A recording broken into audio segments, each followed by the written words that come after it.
RBC से पहले बात करते हैं ब्लड बनता कहाँ पर है। ब्लड बनता कहाँ पर है, ब्लड का फॉर्मेशन कहाँ होता है।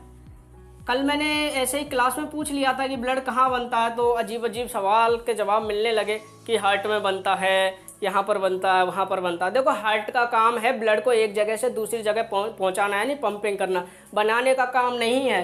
तो ब्लड का फॉर्मेशन दो जगह होता है। देखो जब हम बच्चे होते हैं तो कहाँ पर होते हैं, माँ के भ्रूण में या पेट में होते हैं, तो और कहीं बनता है खून। और जब हम माँ के पेट के बाहर होते हैं तो ब्लड और कहीं बनता है। जैसे ये होता है भ्रूण में और दूसरा होता है वयस्क। वयस्क का मतलब जब हम माँ के पेट के बाहर हैं। जब हम माँ के पेट में होते हैं तो हमारा जो खून होता है वो कहाँ बनता है, लीवर में बनता है, यकृत में बनता है। और जब हम माँ के पेट के बाहर होते हैं तो वयस्क हो जाते हैं, तो बस वयस्क में कहाँ बनता है, बोन मैरो यानी अस्थि मज्जा में बनता है। कहाँ बनता है, अस्थि मज्जा में बनता है। कैसे दोस्तों, देखो अस्थि मज्जा हड्डियों को कहते हैं, यानी हम बड़े हो जाते हैं तो कहाँ बनने लग जाता है, खून हड्डियों में बनने लग जाता है। जब हम माँ के पेट में होते हैं तो हड्डियाँ डेवलप नहीं होती हैं, और डेवलप ही नहीं है। देखो हड्डियाँ, देखो बच्चे की हड्डियाँ होती हैं वो मुलायम होती हैं, तो उनमें इतनी पावर नहीं है कि जो ब्लड को बना सके। तो हमारे जब माँ के पेट में होते हैं तो ब्लड कहाँ बनता है, लीवर में।